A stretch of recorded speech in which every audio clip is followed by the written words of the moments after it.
la proposition de cet amendement, c'est de préciser la notion de rétablissement. Comme l'a rappelé mon collègue, le Conseil d'État a souhaité des clarifications sur cette notion de certificat de rétablissement, invoquant le risque de manque d'intelligibilité de la loi. La rédaction actuelle mériterait des précisions afin de s'aligner avec celle européenne du règlement de certification vert européen, notamment concernant la notion de rétablissement. Et je rappelle, je pense que c'est important, que le règlement européen précise donc un certificat confirmant que le titulaire s'est rétabli d'une infection par le SARS à la suite d'un résultat positif au test PCR ou confirmant au moyen d'un test sérologique ou de détection des anticorps qu'il a développé une réponse immunitaire.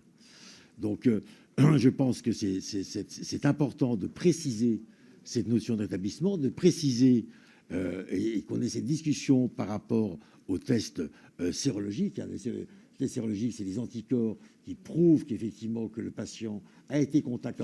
En même temps, il n'y a pas de problème de secret médical. Parce qu'à partir du moment où il y a une sérologie, s'il y a des anticorps, ces anticorps peuvent venir soit d'une contamination, soit de la vaccination. Donc, les anticorps, c'est les deux. Donc, il n'y a pas de problème de secret médical. Et donc, je pense que c'est important qu'on ait cette discussion par rapport au certificat, par rapport à la norme qui a été définie au niveau européen, et que le texte de loi issu de notre Parlement soit conforme, ou en tout cas soit identique, ou se rapproche du texte européen. Pour moi, c'est important qu'on ait cette discussion. Merci beaucoup. Je vous remercie. Monsieur Brindeau, donc pour le 25. Oui, alors notre collègue Philippe Dunoyer lui propose un quatrième en fait type de certificat qui est un certificat médical attestant que la personne n'a jamais été contaminée par la Covid-19 pour pouvoir inclure dans ces autorisations de déplacement les personnes qui, pour des raisons médicales, ne pourraient subir notamment de prélèvements pharyngés ou de se faire vacciner. Je vous remercie. Donc, monsieur le rapporteur, sur ces deux amendements, donc celui de monsieur Isaac Sibyl et monsieur Dunoyer.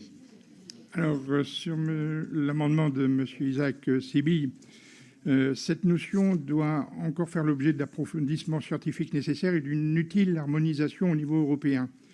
En l'état, vous le rappelez, le Conseil d'État a validé la formulation qui est proposée par ce projet de loi. Donc, c'est une demande de retrait ou défavorable. Pour monsieur Brindeau, s'agissant du problème que vous soulevez, la Haute Autorité de Santé recommande aux personnes pour lesquelles le prélèvement nasopharyngé est difficile ou impossible pour des raisons médicales ou du fait de leur situation personnelle de demander aux professionnels de santé d'adapter le test PCR en privilégiant un prélèvement oropharyngé ou salivaire. Donc, un avis défavorable. Je vous remercie. Donc, monsieur le ministre, sur ces trois amendements. Quelle est la logique qui est sous-tendue par la rédaction actuelle pour le député Isaac Sibyl? Elle va exactement dans votre sens, c'est-à-dire qu'elle reprend exactement la réglementation européenne. Elle reprend exactement la réglementation européenne qui prévoit 3 voies potentielles: le certificat de vaccination, le certificat de rétablissement ou un test PCR négatif récent. Nous n'avons pas encore tranché à l'échelle du pays sur... Nous savons que le test PCR, c'est déjà un usage actuel, certificat de vaccination également. Sur le certificat de rétablissement, il y a encore des discussions scientifiques qui portent sur le fait de savoir si le fait d'avoir des anticorps sans avoir été vacciné est susceptible ou non. Mon avis personnel ne compte peu, compte peu en la matière, mais à nouveau, le bon sens voudrait que si on a des anticorps, ils soient protecteurs. Mais il y a encore une incertitude scientifique, donc je reste prudent.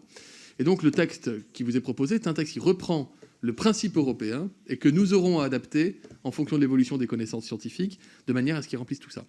Il y a un des amendements qui veut supprimer le certificat de rétablissement au nom du secret médical. Dans ce cas-là, supprimer la présentation d'un test PCR et supprimer le certificat de vaccination, parce que la vaccination relève du secret médical, tout comme le statut positif ou négatif d'un test PCR. Donc là, l'argument ne me semble pas recevable. Et pardon, monsieur Brindeau, mais le dernier amendement qui a été présenté, je ne le comprends pas. Parce que si je devais le comprendre, ça voudrait dire qu'une personne qui ne supporterait ni un test PCR, ni un test salivaire, ni un autotest, ni un test antigénique, ni une vaccination, ni une prise de sang pour démontrer s'il a des anticorps, pourrait, sur certificat médical, se passer de tout ça pour pouvoir évoluer librement. Je vous propose le retrait de cet amendement.